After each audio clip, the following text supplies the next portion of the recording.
तिम्रो आँखाहरूलाई हेरिरहे कतै पाप त भएन।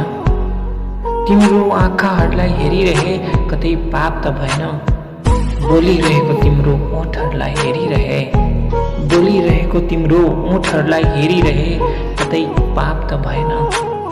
भगवानले नै बनाएको हुनपर्छ तिमीलाई यति सुन्दर।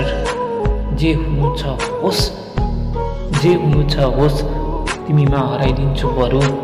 पापै भए पनि होस् गरिदिन्छु। नर्क नै गइदिउला बरु।